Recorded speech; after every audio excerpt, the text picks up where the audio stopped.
اعوذ باللہ من الشیطان الرجیم بسم اللہ الرحمن الرحیم نحمدہ نصلی علی رسولہ الکریم اما بعد رب اشرح لی صدری ویسر لی امری واحلل عقدۃ من لسانی یفقہوا قولی رب زدنی علما۔ سامعین اکرام، سورہ انشقاق کا تعارف پیش خدمت ہے۔ ترتیب کے لحاظ سے یہ 84 نمبر پر ہے۔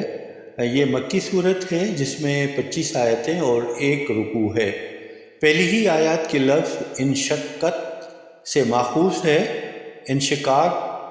مصدر ہے جس کے معنی پھٹ جانے کے ہیں، اور اس نام کا مطلب یہ ہے کہ یہ وہ صورت ہے جس میں آسمان کے پھٹنے کا ذکر آیا ہے۔ یہ بھی مکی معظمہ کے ابتدائی دور کی نازل شدہ صورتوں میں سے ہے۔ اس کے مضمون کی داخلی شہادت یہ بتائی رہی ہے کہ ابھی ظلم و ستم کا دور شروع نہیں ہوا تھا، البتہ قرآن کی دعوت کو مکہ میں برملا جھٹلایا جا رہا تھا، اور لوگ یہ ماننے سے انکار کر رہے تھے کہ کبھی قیامت برپا ہوگی اور انہیں اپنے خدا کے سامنے جواب دہی کے لیے حاضر ہونا پڑے گا۔ اس کا موضوع قیامت اور آخرت ہے۔ پہلی 5 آیتوں میں نہ صرف قیامت کی کیفیت بیان کی گئی ہے بلکہ اس کے برحق ہونے کی دلیل بھی دے دی گئی ہے۔ اس کی کیفیت یہ بتائی گئی ہے کہ اس روز آسمان پھٹ جائے گا، زمین پھیلا کر ہموار میدان بنا دی جائے گی، جو کچھ زمین کے پیٹ میں ہے یعنی مردہ انسانوں کے اجزاء، بدن اور ان کے اعمال کی شہادتیں سب کو نکال کر باہر پھینک دے گی، حتیٰ کہ اس کے اندر کچھ باقی نہ رہے گا۔ اور اس کی دلیل یہ دی گئی ہے کہ آسمان و زمین کے لیے ان کے رب کا حکم یہی ہوگا، اور چونکہ دونوں اس کی مخلوق ہیں اس لیے وہ اس کے حکم سے سرتابی نہیں کر سکتے۔ ان کے لیے حق یہی ہے کہ وہ اپنے رب کے حکم کی تعمیل کریں۔ اس کے بعد آیت نمبر 6 سے 19 تک بتایا گیا ہے کہ انسان کو خواہ اس کا شعور ہو یا نہ ہو، بہرحال وہ اس منزل کی طرف چاہتے ہوئے یا نہ چاہتے ہوئے چلا جا رہا ہے جہاں اسے اپنے رب کے آگے پیش ہونا ہے۔ پھر سب انسان 2 حصوں میں بٹ جائیں گے، ایک وہ جن کا نامہ اعمال سیدھے ہاتھ میں دیا جائے گا، وہ کسی سخت حساب پیمی کے بغیر معاف کر دیے جائیں گے، دوسرے وہ جن کا نامہ اعمال پیٹھ کے پیچھے سے دیا جائے گا، وہ چاہیں گے کہ کسی طرح انہیں موت آ جائے، مگر مرنے کے بجائے وہ جہنم میں جھونک دیے جائیں گے۔ ان کا یہ انجام اس لیے ہوگا کہ وہ دنیا میں اس غلط فہمی پر مگن رہے کہ کبھی خدا کے سامنے جواب دہی کے لیے حاضر ہونا نہیں ہے، حالانکہ ان کا رب ان کے سارے اعمال کو دیکھ رہا تھا، اور کوئی وجہ نہ تھی کہ وہ ان اعمال کی پاس پرس سے چھوٹ جائیں۔ ان کا دنیا کی زندگی سے آخرت کی جزا و سزا تک درجہ بدرجہ پہنچنا اتنا ہی یقینی ہے جتنا سورج ڈوبنے کے بعد شفق کا نمودار ہونا، دن کے بعد رات کا آنا، اور اس میں انسان اور حیوانات کا اپنے اپنے بسیروں کی طرف پلٹنا، اور چاند کا ہلال سے بڑھ کر ماہ کامل بننا یقینی ہے۔ آخر میں ان کفار کو دردناک سزا کی خبر دے دی گئی ہے جو قرآن کو سن کر خدا کے آگے جھکنے کے بجائے الٹا جھٹلایا کرتے تھے، اور ان لوگوں کو بے حساب اجر کا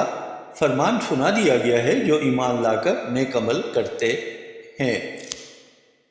اعوذ باللہ من الشیطان الرجیم، بسم اللہ الرحمن الرحیم۔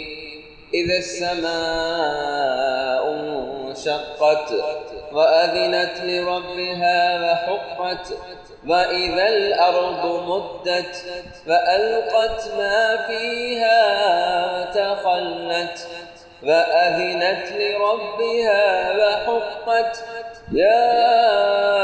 أيها الإنسان إنك كادح إلى ربك كدحا فملاقيه فأما من أوتي كتابه بيمينه فسوف يحاسب حسابا يسيرا وينقلب إلى أهله مسرورا وأما من أوتي كتابه وراء ظهره فسوف يدعو ثبورا ويصلى سعيرا إنه كان في أهله مسرورا إنه ظن أن لن يحور بلى إن ربه كان به بصيرا فلا أقسم بالشفق والليل وما وسق والقمر إذا اتسق لتركبن طبقا عن طبق فما لهم لا يؤمنون وإذا قرئ عليهم القرآن لا يسجدون بل الذين كفروا يكذبون والله أعلم بما يوعون فبشرهم بعذاب أليم إلا الذين آمنوا وعملوا الصالحات لهم أجر غير ممنون۔ ترجمہ: جب آسمان پھٹ جائے گا اور وہ اپنے رب کے حکم کی تعمیل کرے گا اور اس کے لائق یہی ہے، اور جب زمین پھیلا دی جائے گی اور اس کے اندر جو کچھ ہے وہ اس سے اگل دے گی اور خالی ہو جائے گی، اور وہ اپنے رب کے حکم کی تعمیل کرے گی اور اس کے لائق یہی ہے۔ اے انسان، بے شک تو اپنے رب کی طرف جانے کے لیے سخت محنت کر رہا ہے، بالآخر تو اس سے ملنے والا ہے۔ پھر جس شخص کو اس کا اعمال نامہ اس کے دائیں ہاتھ میں دیا جائے گا تو جلد ہی اسے آسان حساب لیا جائے گا اور وہ اپنے اہل کی طرف ہنسی خوشی لوٹے گا، اور جس شخص کے اس کا اعمال نامہ اس کے پیٹھ پیچھے دیا جائے گا تو وہ ضرور تباہی کی دعوت دے گا، وہ بھڑکتی آگ میں جا پڑے گا۔ بے شک وہ دنیا میں اپنے اہل و عیال میں بڑا خوش تھا، بے شک اس نے سمجھا تھا کہ وہ ہرگز اللہ کی طرف لوٹ کر نہیں جائے گا،